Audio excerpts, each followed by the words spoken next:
you.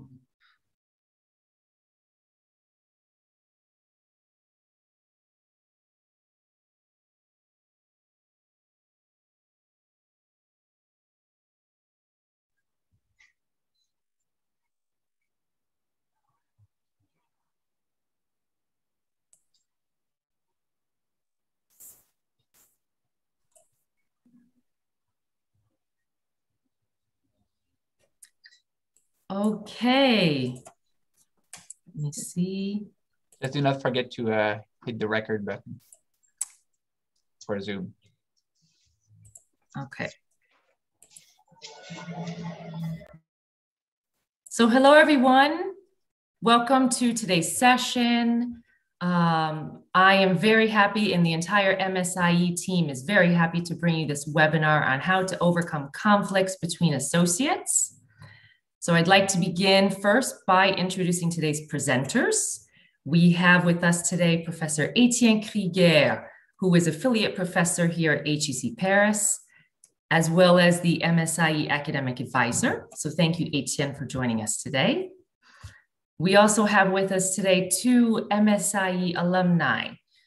First of all, Ara Fenisian, who is a recent cohort 3 graduate and is joining us here today from Abu Dhabi. So welcome, Ara.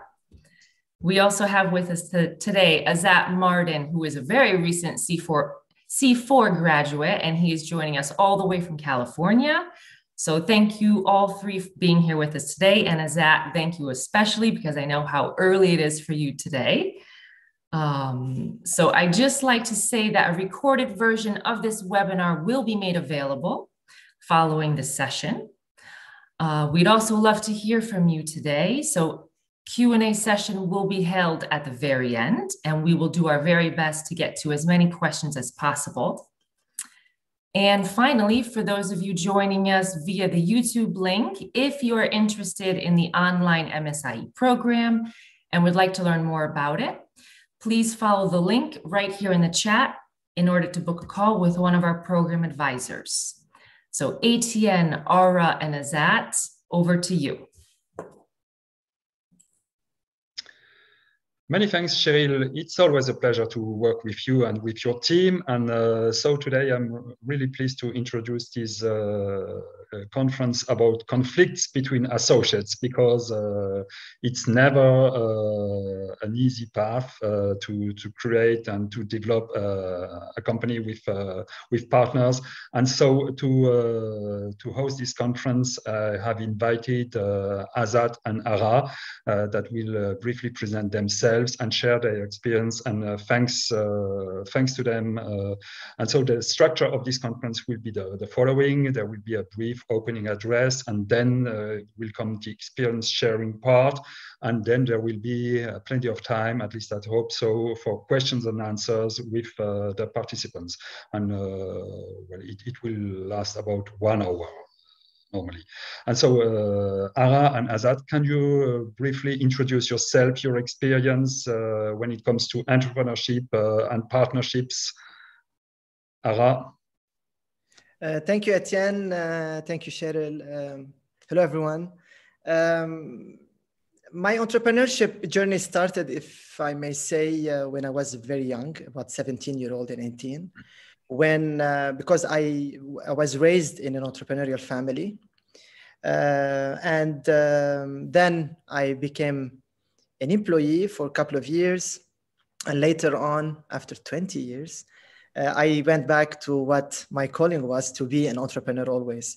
So my business today is I work with entrepreneurs mainly and startups, that they are mainly social impact startups. And I'm trying to create what we call an ecosystem here and to drive it in the MENA and emerging markets. So in the last, you can say 3-4 years, I work with more directly and indirectly with 700 startups, and directly engaged with about 90. So there is a lot to tell. I have seen a lot in the last couple of years, real experience. Me, myself, and being an entrepreneur and a startup myself, how I am living this, and what is the difference between being an employee dealing with conflicts, what is theory that you learn in school and in university, and what it actually happens in real life. So thank you so much for the opportunity. Thank you, Ara. And you, Azat, what's your experience? What are you currently doing at Indeed? Thank you for the opportunity to speak to MSIE community. My experience with Indeed was in corporate venture capital fund. So Indeed is a big conglomerate of 200 plus companies, and it does a lot of mergers and acquisitions, a lot of investment in seed startups, and even more so in late stage companies. That was a very interesting, great experience, and the MSIE program helped me to also get up to speed in some of those areas. But that wasn't my first venture into the startups. I was a founder of several startups myself, and an employee at one startup that the founders and the team end up selling and become part of Adobe. That name is Storify. So that was a quote unquote success. But then I had 2 or 3 failures. With one failure, we went through a very prestigious incubator in Silicon Valley and raised a lot of money. But then we burned even more money than we raised. And now looking at the back, I think a part of it was founder issues. So I'm excited to talk about that. Okay, thank you, Azat. Thank you for this experience. And sometimes you win, and sometimes you learn. And I think we often learn a lot with our failures, and that's precisely what we'll talk about today. And so, to make this session as interactive as possible, I created a Kahoot, a small one. And so, if you switch to if you type kahoot.it on your computer, I will give you a code. And so let me share the screen. Let's try if it works. There will be 2 questions about the ideal team and the deal breaker according to you. And so the code is the following. Do you see the screen or not? Yes. Yeah, okay. And so that's the clash. Should I stay or should I go?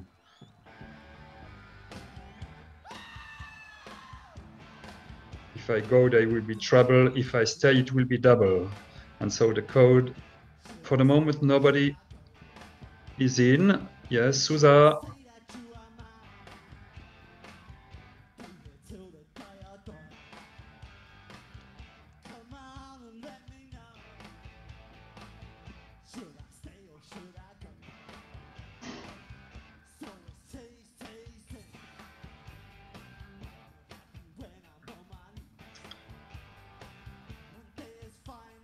Whoa, pretty nice. So after 30, I will launch. Whoa, impressive.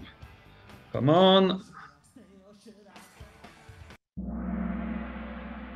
Just 2 questions. So according to you, what is the main component of a dream team? If there were only one,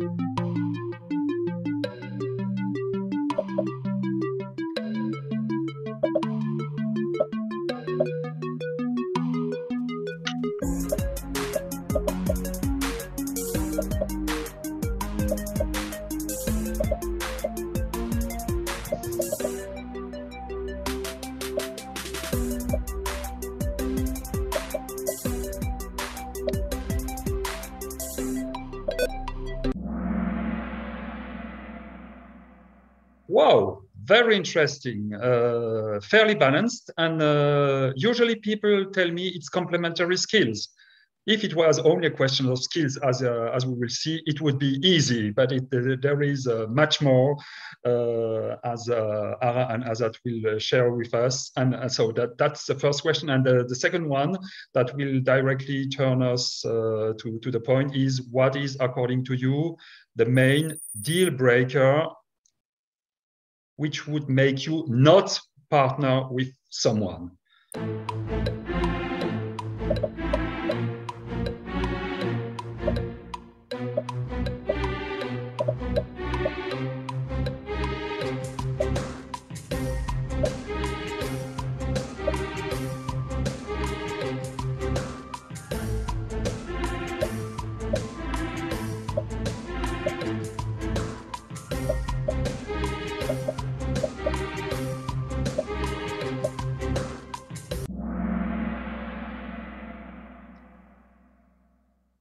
And so it's fairly balanced between no common objectives, lack of involvement. As we will see, this is a cancer that kills many partnerships. Skills is not necessarily the problem, and team spirit and solidarity may be problematic.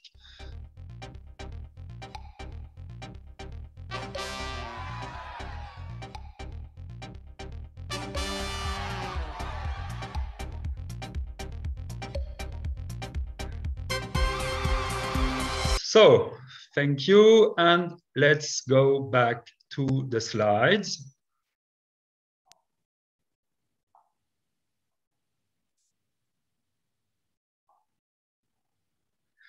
And so, as you all know, a business generally starts with somebody having a business idea and having either a technical or a business background, but a company, it's much more than simply an idea. It's of course an idea, an outstanding strategy, a business plan, and 90% of stubborn execution, of seamless execution. And that's why generally you cannot do it alone or only with employees, and you need to partner with somebody who is complementary in terms of skills and tempers. And that means that you have to gather 4 types of skills: a kind of visionary like Elon Musk, someone who sees where's the business, somebody who will strike deals and create a sales machine, an engineer who will set up the technical team, create the product, the offering, and industrialize it, and somebody who is kind of back office Shiva in charge of administrative, financial, logistics, and support. And of course, you cannot master every and supervise everything. And that leads us back to this African saying that I love: if you want to go fast, go alone, but if you want to go far, go together. And that's why you have to create such a kind of jazz band with people who are outstanding, but also create this kind of personal chemistry. So for the moment, so far so good. You have created a company with partners, with employees, with advisors, contributors, and ultimately it will even be a board of directors. You have secured psychological profiles, you have discussed money issues, you have checked if there is intellectual agility, that you share common objectives, you have addressed the worst case scenario, but you can never check everything, and reality is often beyond fiction. And Azad, Ara, and myself have seen tens of cases, and sometimes have experienced it, where you have some unexpected love affairs on the workplace, where you have to cope with lazy associates, with techno addicts, and even unexpected problems. And that leads us back to our discussion. And so, Azad, why and when do conflicts occur? What's your experience? Have you seen that? Because everything is bright at the beginning, everybody is dreaming about success, and life is paved with more difficulties. Yeah, that's a great start of the conversation. If I look at it this way, so average startup take at least 3 years, probably 5, 7, maybe 10 years. So if it's just one founder, he or she might have some health issues in the family, might have some relocation, some job loss of a spouse, etc., etc. So life happens, right? And then you have a startup, so things can get complicated. But then you have 2 or 3 or maybe 4 more partners and co-founders, so you just multiply it, right? So the chance just increases. And it's just natural that there would be problems. And other people will shift priority. For someone now, they need more money, they cannot dedicate as much time. Maybe the spouse of your partner just hates you, and nothing you can do about it. And in the beginning it was fine, but then after 2 or 3 years, it's getting worse and worse. So basically, I'm thinking it's there are a lot of reasons, and it's more of an exception when the partnerships and co-founders work rather than the rule. So the rule, I think it's much more likely that giving enough time, something bad will happen, and the relationship will turn bad. I read about statistics somewhere that only partnerships that are law or medicine, they go beyond the 5-year average. Because in law and medicine, at least in the United States, they're just independent people, and they're often just sharing office and the admin in the office. So they don't have a lot of other overlapping things. And my experience in that failed startup, we went through 500 startups incubator, was actually that founders were dating, and that just sped up and accelerated a lot of tension and a lot of issues. And I was kind of a technical person. Technically wise, we were delivering, but then the sales were lacking, and the further fundraising didn't materialize. So that finally put the nail in the coffin of that startup. So thank you, Azad. And we also see that at HEC's incubator or in other incubators, suddenly people hate themselves, and they are no more aligned, and the partnerships dissolve, and somebody has to leave, and it becomes difficult. What's your experience, Ara, about this beyond the statistics, about why and when do such conflicts occur among partners? You know, there is a famous saying. It says, the entire water of sea cannot sink a ship unless it gets inside the ship. So this is a perfect example for business partners as well as for couples and with ourselves too. So as we see that if I have a problem with myself, even if I am doing well, I may hurt myself and I cannot even perform anymore. And if I am, this will same affect my couple relationship and my work relationship. So actually the problem starts within the person, and it has nothing to do with the business, in my opinion, because at the end, this is people's business. And we are very good as human beings to blame things. And we have something, we call it the lack of self-awareness about, I mean, you know, growth happens within. So for me to build self-awareness, to be transparent, understand each other, having empathy when things are bad, being kind to each other when situations are not going well, this will only bring partners and make a stronger relationship. And I'm not talking only on a business side, I'm talking in general. So as we all know, I mean, today I work 12 to 14 hours. Being an entrepreneur, the first couple of years, it's very hard, and this is not made for everyone. So if somebody cannot endure pressure, and while throughout pressure, you need to understand how to solve problems alongside, and knowing that sometimes you're going to have financial issues, you're going to have things that doesn't work, some failures and so on. So, I mean, Azad knows, I mean, he's an investor, and the first question most investors I work with, they ask about the startups I suggest to them is they spend a lot of time understanding who are the founders and how long they've been together. And this is before asking how their business is doing. So building a reputation to yourself among your team, and this is something very important. So, but what I've seen that sometimes there are divergent goals. So for example, partners start to have different goals and it may change over time. So because they have poor communication skills, they don't tend to listen to each other. So their ego and immaturity plays a role in all of this. So it's a power game, right? So it's not anymore about who's right and who's wrong. So my ego is playing a big role on that. And there is a big ignorance on this. And number two, like it happens, you know, in families too, and in couples, people, they avoid conflicts. So they harbor their feelings and emotions, they put them aside. They think that's going to disappear by itself.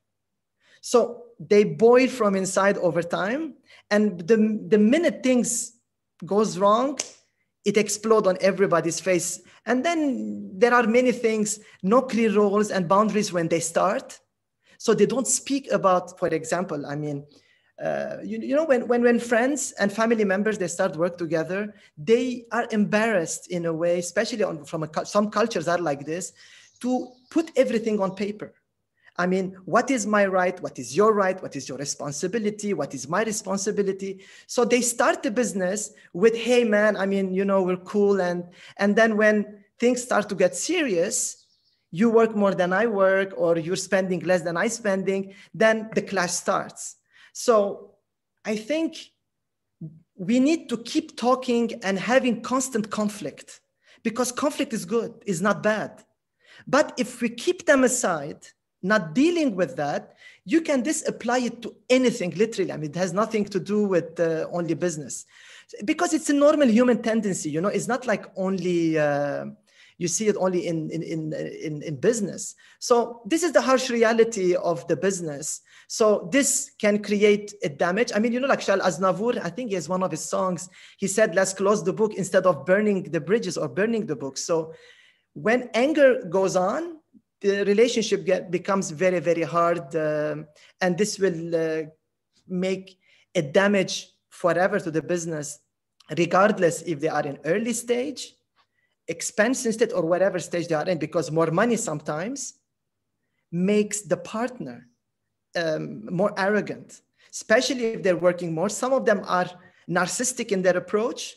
So they prey, I mean, they get advantage of the weaker partner. So the weaker partner cannot exercise their rights because of they're afraid.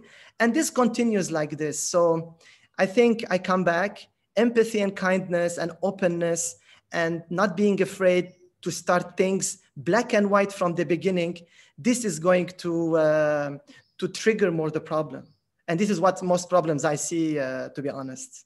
Okay, thank you, Ara. And so it's often an issue of communication. And before blaming other partners, we should know who we are, what we want to be and to become, and put the key issues on the table.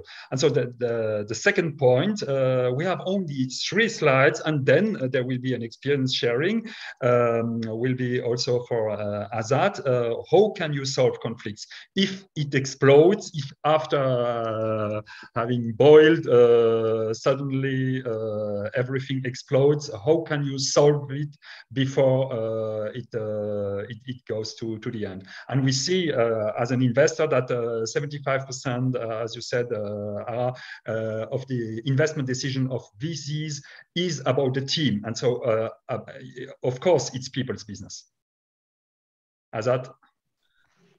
Yes, and especially at early stage startups, it's very hard to validate idea. Some of those numbers, they like looking at the data, depending on what angle you look at it, you can spin it so many ways. So at an early stage, seed, Series A or seed stage, this is mostly looking at the teams and having a long-term relationship with those founders and the track record. Helps dramatically. That's why you see in Silicon Valley that you have serial entrepreneurs. They sell a startup, then they go and raise funds, and their next startup with the idea that might not be very innovative, but still it's very successful because they already have that track record and enough financing. So how to solve conflicts? Aaron said have difficult conversations, write down all the responsibilities. So that's a great start. I think just first 3 months, the team shouldn't work on the startup as much as training themselves how to work together, how to gel together. And maybe some of those partners would not be a good fit, right? So if we look at history, I love to read biographies. Sergey and Larry founded Google. Bill and Packard founded Hewlett-Packard. So a lot of those founders, they found each other at universities. They either did a PhD or they did master's program or they did bachelor program together. So they already worked together for many years and they know strengths and weaknesses. And it's also started in childhood for some of them or in teenage years. So that's, if you look at history, the best examples. I would love to have someone quantify it and do some thesis on it and see the actual numbers. And of course, bringing a third-party CEO at a later stage, that could be a conflict resolution. So what I see in later stage Series B and Series C startups, that roles evolve. So first, you had a classical team of hacker who is a coder or a product person. You have a hustler who is a business person and busy with fundraising. And then you have a hipster who is a designer and a UX, UI person. So that's a classical skill set oriented team. But then if the startup is successful, like within a year, those roles are changing. So now hacker doesn't need to code. He or she now manages a team of developers. Hustler now, like 70% of time is doing fundraising and a lot of manager duty, leadership duties as well. The overall size probably 50 people by then. So the role change, and management in itself is hard. It takes many years for new managers, but if you also add the stress of the new product, the stress of sales, it just multiplies, right? So not everyone can grow from a designer or a programmer to be a leader and to be a good manager.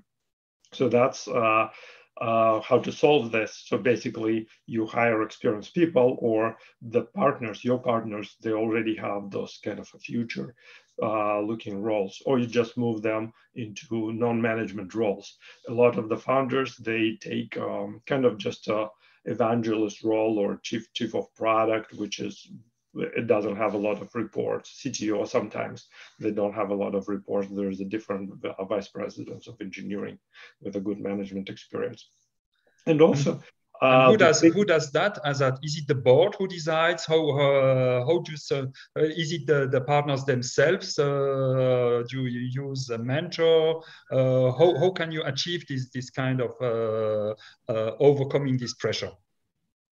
Yeah, thank you, Professor. Yeah, I think it's all of them. If the team, that another root of conflict when the equity is equally split and no one has a control. So that makes it much harder to make a decision. But usually if there is a leader with a majority stake, then he or she controls the board, and advisors can help and the mentors can help as well. There's a good book that I'm reading right now about Bill Campbell, who coached Steve Jobs and other tech luminaries. And the last point is, and probably the biggest in my book, is the startup needs to be successful. That will remove a lot of the issues with money, with stress. If the startup is not successful, you have just even more issues and conflicts. So that's okay. Thank you. And so, Ara, what's your experience? Because it's not, I loved your parallel with a couple, but it's sometimes a couple with 3 to 4 partners. And so how can you avoid these, or how can you overcome these difficulties?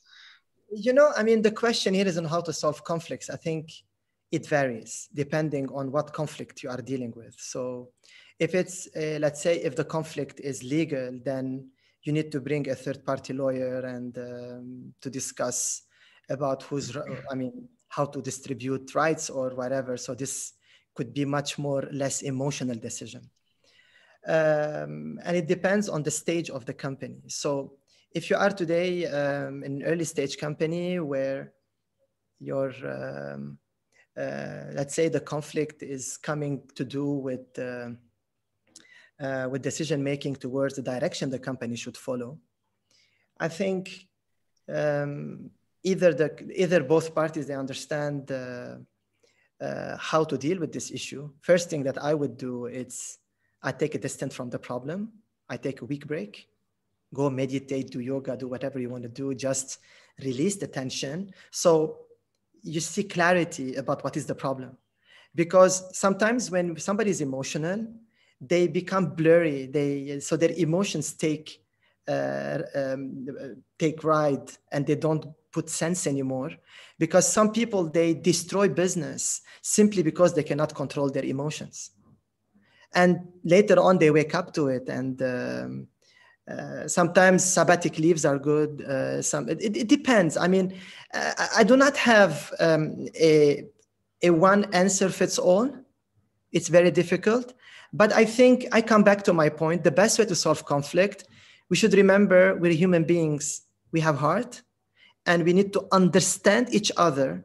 Why Etienne, he has such a position towards me, and I need to understand why am I with Etienne like that. So am I doing this because of I disagree with Etienne because of the idea, or because it's a matter I just want to impose my idea on you?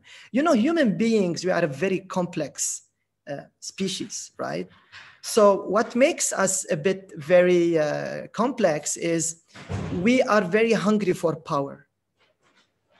So making us hungry for power makes us very aggressive towards the other. And so if the opponent is weaker, we will try to take whatever is in their plate to put it on our interest. So having a lawyer is good. Having a third party interfere is good. Having the board interferes if it's needed. But again, if the business is quite you are on Series B, for example, or C, the board will interfere. I mean, they will not allow you to do that. So there will be a very big, different approach to it. So it varies. I cannot give you like a very definitive answer on that. So thank you, Ara. It may be hunger for power, or it may be anxiety, lack of self-confidence. And so that raises, again, the issue of communication, creating or restoring bonds of trust between partners, and with kickoff meetings. And that has nothing to do with strategy, business planning, financial modeling. It has to do with communication. And sometimes it can be catalyzed with mentors, with third parties. But it needs also a certain kind of self-confidence and knowing what you want to be. And that's precisely what you said, Ara. Know yourself before blaming others. I think by doing that, Etienne, you solve 50% of the problem. Yeah. But this demands maturity. So if the partners are very young, it may be much more difficult a little bit because they need to experience that. I mean, the older you are, the more maturity and the more control on your emotions you have. But I'm not generalizing it, so it's...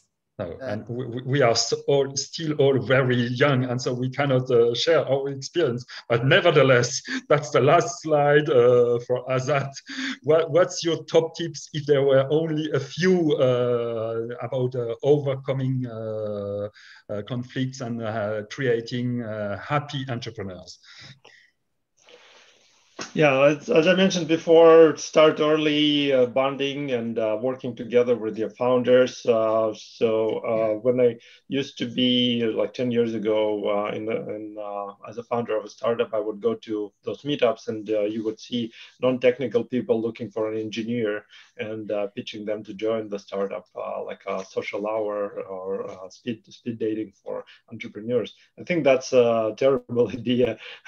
You should work somewhere. So either your coworker or a business schoolmate, or just a like regular university schoolmate, that's the best place. Or just go solo. Of course, from a VC standpoint, going solo is it's considered not good. But remember, VCs, they have different agenda. Their agenda is to harvest that fund within 5 years, right? So first 5 years you invest from a fund, and then another 5 years you push startups to exit. And the startups, they need to be 100x return, right? So they push entrepreneurs to grow as much as possible. And that puts a lot of stress as well. A lot of the businesses could be just good online business. You don't have to be a fast growing startup. A good example is Basecamp. 2 guys, they just work remotely, one from Copenhagen, another from Chicago, and they build business without any VC money, and they're super happy. And you can do that with a lot of business ideas yourself as well. Just don't try to grow fast, and you can hire a lot of that help that you think you need a partner. especially if it's a successful startup slash business, online business. And if you retain control of the company, then it makes a lot of conversation easier as well. And if you have good experience with management and leadership, like Ara has, like empathy and those type of things, that will help you to create a loyal team, a happy team, productive team. And of course, natural churn will always happen. So, but the backbone will always be there. Think about it like a rock band, right? So in some rock bands, the bass player or the drum player might change, but you have that backbone of 2 or 3 people that always stays. I love it. Thank you, Azad. And so, of course, there are lots of ways to create bootstrapped companies. But if you play the venture capital game, you probably have to grow fast and to overcome, to face a huge pressure. And that's where these conflicts arise. Ara, what's your point of view? You know, the question is quite funny. I mean, sorry, it's quite interesting because you're saying tips for happy entrepreneurs, not successful entrepreneurs. It's a bit different. I think to be happy, it's do what you love and make sure that you don't prioritize anything beyond your happiness, and learn what makes you happy and do it. Because happiness comes within. This is not an external factor. So if I'm happy with myself, I can create a happy environment. So if I love myself, I can create a more kind and understanding relation. But if I don't like myself, I will hammer my partner. So I will never find happiness, even if I have a successful business, even if I am doing anything. So I think to have happy entrepreneurs, we as entrepreneurs, we don't spend a lot of time to distance ourselves from the business, to build self-awareness, to understand what's happening in the world, what's happening to my team, what's happening to my company, and reflect where I want to go next, and then share it in a very calm and in a very a good environment, if I may say, with my partner, so that they understand what is my thinking, and there should be some more discussion towards the future of the company. But happiness, I mean, you start by yourself. Be kind to yourself, be kind to your team, to your partners, and to your customers. Have active listening skills, build skills toward this kind of things. Because in my opinion, Etienne, everything is a skill. If you want to learn how to focus, it's a skill that you can work on and you can do it. If you want to build a focus on, let's say, problem solving or critical problem solving, you can as well train yourself for that and you can do it. So, you know, most education systems, they give you more on hard skills training. Soft skills are not developed yet. And I believe that the more technology is developing around the world, we need more human hearts to play a role to bring people together, because technology is going to do most of the other jobs. So, I mean, I've seen a lot of stressed entrepreneurs. I've seen them destroying their businesses because they cannot manage their emotions.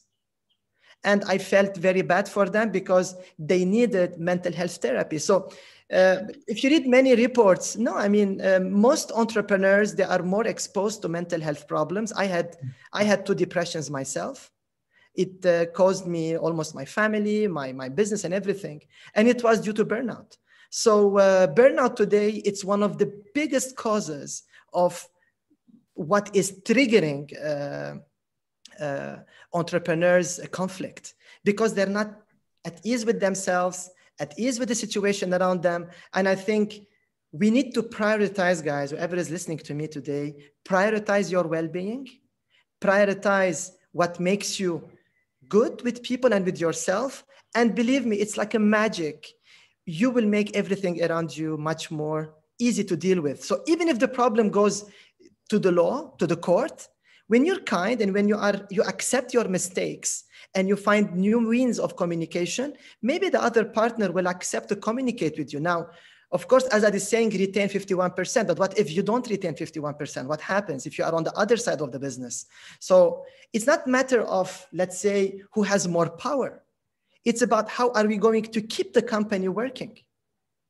Because if the 49% destroys it, there is no one who's going to accept to work with you. if you don't have the right mentality, if you don't have the right approach, and if your employees, they don't like you. So it's a very critical, guys. It's matter of having self-awareness. I'm going to come back to that. Self-awareness, and my parents, you know, I'm an Armenian origin. So my parents, you know, they came from the diaspora, from the genocide that happened. And the only thing they learned is work hard to make money so you are happy. I tried that. So I made money, but I wasn't happy. Then someone else said, I think you should change that. You should first learn how to be happy so you can build a business and make money. So this is how I'd like to conclude on this, on this happy entrepreneur topic, which I liked it, by the way. Thank you so much, Ara and Azat. And so again, know yourself. And that leads us back to the quest for your Ikigai. So the synthesis of what you love to do, what you can do, what the world needs, and what you can be compensated for. And so we have a few minutes for experience sharing. So if you have some questions, please use the discussion thread, or simply for those who are not on YouTube, you can also ask us directly questions.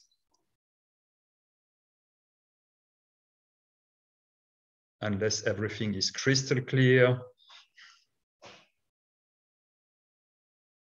Do some of you also have to share some personal experience, some issues about lazy associates, some intractable problems about the limits, the virtues and the limits of business planning and shareholder agreements? Hello, this is Maxi. How are you, everybody? Hi, Maxi. Yeah. Question. Ara mentioned something about having difficult conversations. How do you come about those? How you start a difficult conversation? Because I think that's crucial. We all have emotions. They build up in us, and all of a sudden they explode. So you need to, I think you need to step down for a little bit, step back and have that conversation. But how do you guys start that kind of conversations? Thank you. Maximilian, this is, I think what you just said is hard, as hard as starting a business. Because it depends on the type of the partner you have and the type of person you are, and depends on your relationship with that partner. Whether your relationship goes back, you were friends, and then it's easy to open a conversation. Sometimes the best way is to have a third party involved to ask both people, because it depends on how hard you have damaged the business, the relationship. So if it's very badly damaged, it's better to have a third party involved, in my opinion, because you will not listen to each other. Because active listening is, which means you listen not to answer, you listen to understand. It's not a skill if everybody knows how to do it. But if you want to become an entrepreneur, I advise that you build your active listening skills so that it will be easy for you to deal with it. So if the problem is very bad, if the gap is very wide, I think bring a third party to be involved. This is the best thing I can say. If the situation is okay, it's a matter of strategy conflict, I think call for a meeting. If you are the leader of the team, you should call for a meeting. You should listen. And even if this party is going to shout at you, let this person shout in private, not in front of everyone. Yeah. So let this person shout, let them do whatever they want, because shouting and being angry sometimes is a way to express their interest in the relationship. Because when they go silent, which means they don't care. As far as people are still angry and talking, you should manage the level of your ego, because it's not about you. It's about the problem that has existed. And this person, if you have empathy and understanding, you will understand that they are hurt. They're not doing it because they hate you.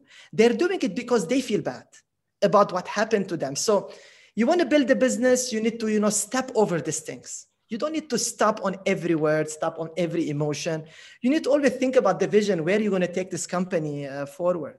I hope Maximilian could answer you, because again, these are very, very diverse type of questions. It depends on the situation you are in. Thank you, Ara. You are a true philosopher and a psychologist. Perhaps the next question for Azad. Flo is raising his hand. Yeah, you are on mute, Flo. Unmute, yeah. Thank you. So first of all, thank you for this session. Thanks to all three of you. You know, it was great information we had. And I also wanted to thank Ara for emphasizing on the fact that we can only bring the happiness we have within, you know, in the startup or the project team. Now, I have a few questions. So the first one being, you know, you can have a project team or a startup team with some people with more experience, like you guys have, but then they will spot potential into others. When conflicts arise, would you manage it with the experience you do have, even if you know that to some extent, maybe that's not where the focus has to be? And the second part is, you know, when you said about bringing a third party in, like a lawyer and everything, we know how much that costs. And we know that not all startups have a lot of money. So how would you manage that if you definitely need, if you have to bring a lawyer in? In our case, for example, we are based in different countries, and the laws in one country won't be the same in the other one. So if you need to hire an international lawyer or even a local one, it will cost a lot of money. So what's your answer? What's your take on that? So Azad, spending a lot of venture capital money for the litigation or solving it in a different way? Yeah, and even in one country, in the US, for example, lawyer charge at least $500, but sometimes you can negotiate with law firm what is called like a retainer. So basically, they will postpone charging you immediately and invoicing you immediately until your next round. And some law firms, they can take even percentage of equity from the future round in exchange for their fees. So of course, the law firms mostly in Silicon Valley, because they know about startups. So you cannot just go into the place where lawyers don't know about startups and expect that type of relationship. But you can negotiate their rates and negotiate their payments. But that's already kind of a bad situation, and but I've seen it a lot, like especially like non-disclosure, like inventions. You need legal interference. Someone could claim idea, but they're not longer with the company. Sometimes it's easier to start a company from scratch. You just abandon your old company, you form a new one. It's just cleaner, because VCs, they look at all the founders and the history, who has what equity. So VCs, they're very afraid to invest in a very murky, very bad legal structure. They ask to create a new structure. Usually it's a Delaware state in the United States. And you just form a LLC there with a clean structure. But of course, you want to avoid it if that's a new venture at all possible costs, and having outside coach or a mentor could be a cheaper replacement for expensive lawyers or board decisions. Because attracting a board, you already need to be somewhat successful. The board would not, like the board members would not come to just a very early startup. So that's my take on it. Thank you, Azad. I would also... you had another question, Flo. I think it was to do with experience and... Yeah, that's correct. Yeah, that's correct. So on the experience front, I think it depends if you're the head of the business, the CEO, and you know, it's so important to listen and to encourage people to come up with ideas, because at the end, all these ideas are going to make your business more successful. It's not about whether it's your idea or their idea. It's a matter of whether you are ready to accept people to help you build and grow your business. So again, the founder here, if the founder is like, they don't have ego issues, they're not arrogant, they encourage ideation. So the culture in the company is agile, and they encourage new thinking. They are a bit, they don't judge people, and they allow flow. So why not? You know, I had once of one of the startups I was working with, they said, what if one of the co-founders who have the minority share, they have better idea than mine? What do I do? I said, what would you do? They said, wouldn't this give them more control, or they feel they are more powerful in the company? I said, are you concerned about the future of the company, or concerned how will you look like in front of people? So here again, leadership is not something like, it's not about only power, it's about empowering people around you. So, you know, like Nelson Mandela said, he was about empowering people from the back. He made them feel, Nelson Mandela, I said, empower people from the back so they look like they are doing the job. But at the end of the day, they will give you their trust and their loyalty. But if you always show up that you are the most experienced and you're the one doing it every time, you are actually disempowering people around you, and you are creating a group of soldiers around you that nobody wants to be a captain in your boat. So communication again and again, and I would say I would add regular kickoff meetings in order to recreate bonds of trust. We have lots of questions on the discussion thread, and so there is one from Patrick about what is the biggest mistake you made as an entrepreneur, and what did you learn from it? Let's start with Azat. Biggest mistake, if any. Oh, there were so many. It's hard to pick the biggest one. One of the first startups where I was, we had 3 founders, but then the other founders, they lost interest, so I just continued by myself. But I wasn't in the market where I was, for which I was developing the product. So I was in the US, the market was Eastern Europe. Looking in the hindsight, I should have moved to Eastern Europe, and I should have start doing more business development and customer development locally. So that was about 10 years ago, because technically the product was okay. Like I built it myself. That was probably another reason you shouldn't build the product yourself, even if you have the engineering or programming skills. You should focus on sales and marketing and customer development. Okay, and you, Ara? I think I've done many failures too, but I think the biggest one, I failed to look after myself. I think at the end of the day, if you're married, if you are in a relationship, or whether you're a founder of a company, you have so many responsibilities. And this mind that you have, it should help you survive 20, 30, 40 years. So you're not doing a business for 1 year or 2 years. So you are working in a business that it should last, right? Or at least the one who's building that business should last. So I think I failed myself in a way. I didn't look after myself, and I burned out myself over work. And I think I learned my lesson back in 2016, where I decided to take a break from everything I'm doing to reflect back on what I want. And after that, I've learned more how to deal with myself. My relationship with my other people was better, but the ones that I've hurt, it didn't come back again. So I needed to accept that, so that it is a good lesson. So again, I come back to the same point. A good founder, it's a happy founder. So, and to find happiness, this should be your ultimate goal, because once you have it, it's easy for you to manage your issues. Okay, thank you. So the next question will be for Azat, and so the other one will be for Ara. So a tough issue about how to work with partners remotely, because of course it's more difficult to create bonds of trust if you cannot have face-to-face meeting. Azat, what's your experience or your advice about that? Remote trust. Yeah, remote makes some things easier, like location doesn't matter anymore, and you don't spend as much time commuting, but other things are more difficult. You have less face-to-face time, and some of the body language is hard to read.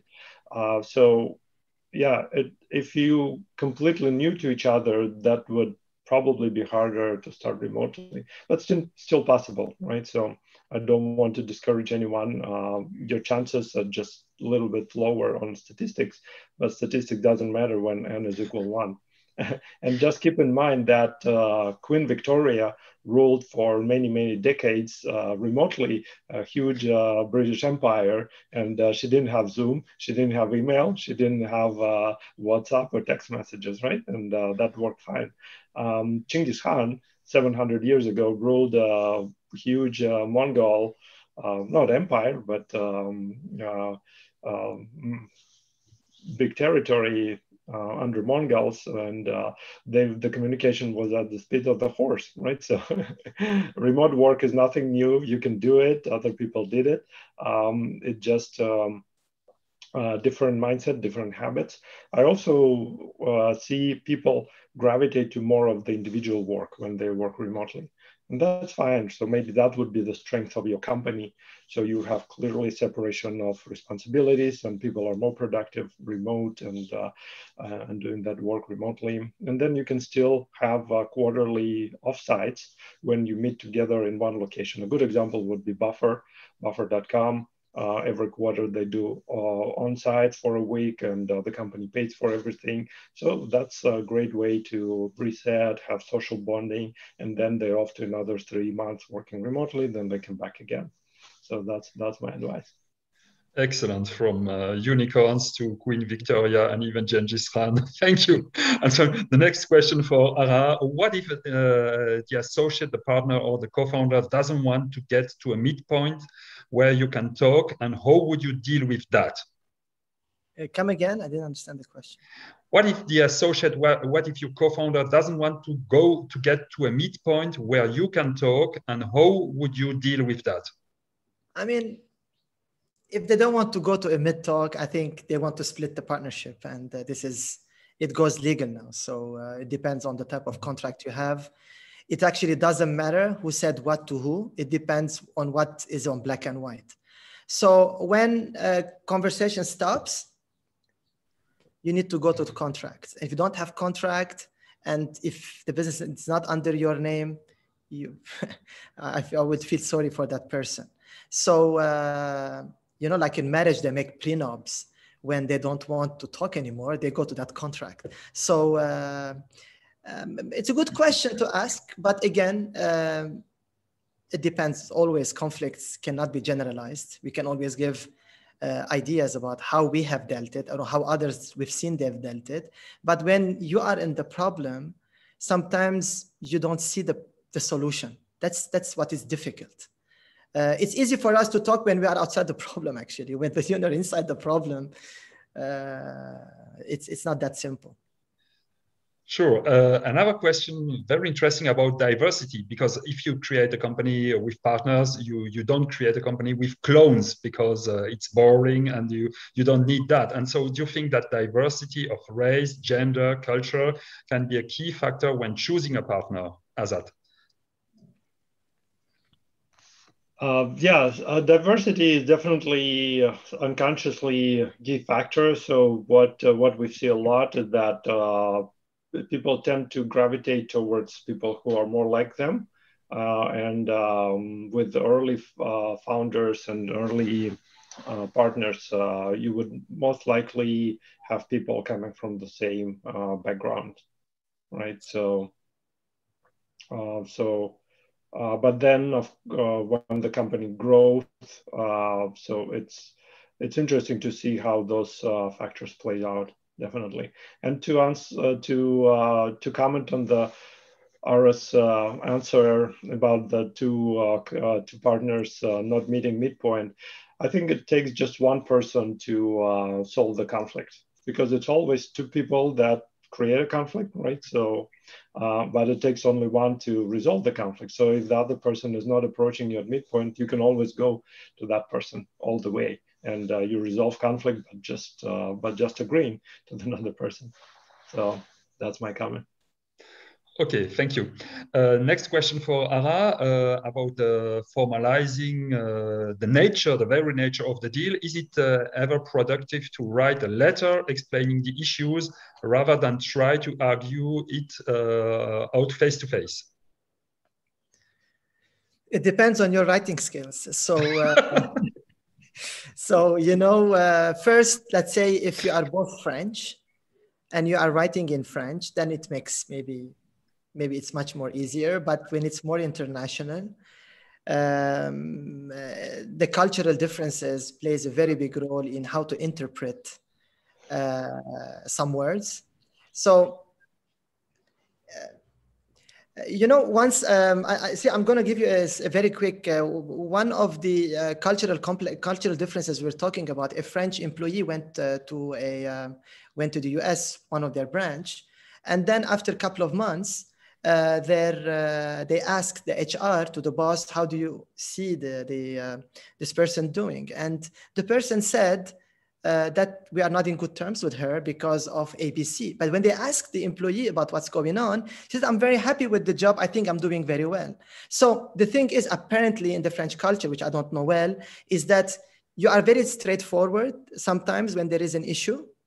But apparently in the American culture, they say, "I think you're doing well, blah, blah, blah, but this is what you need to change." So she took always the first part of the conversation, but she didn't pay attention to the but. What I'm saying, we come back always, Etienne, on the communication style. If you want to write to a French person or somebody from your own culture is one thing. But if you're going to write something to the other person's culture, I think I would personally avoid writing. I would rather try to find ways to talk to the person. We had a culture in the company I used to work with called Read Exhibitions. The management always encouraged us, when there is an issue, pick up the phone and talk to the person. Do not write emails. Emails will only make the problem bigger. Wow. Thank you so much. We have lots of other questions, but we said that we'll finish within 1 hour. And I really like to thank you, Azat and Ara, for your experience. It's always a pleasure to talk to you. And I'd also like to congratulate Cheryl, because Cheryl does all the job, Cheryl, and all this amazing MSIE team, because I'm only suggesting some themes. And she said, I have 2 outstanding speakers and they do everything. And so it's always a pleasure to discuss with you. I saw lots of people I already know. I had the pleasure to interview before today. And so I hope that we'll have the opportunity to meet together during my office hours. And so thanks again. Thanks also to Stephanie, who leads all this team. It's definitely, I think MSIE is a family, and it's not only about financial engineering shareholder agreements. It's about this quest for happiness and this quest for the Ikigai. And thanks again, Ara, for your testimony, and also Azat. You are definitely 2 wise guys, and I love this experience sharing. Thank you for the kind words. It was a pleasure. Thank you for the invitation. Thank you. Thank you. As well. Thank you for HSA. So have a great day all. Bye-bye. Thank you, everybody. Thank you all. See you. Thank you for joining us. Take care.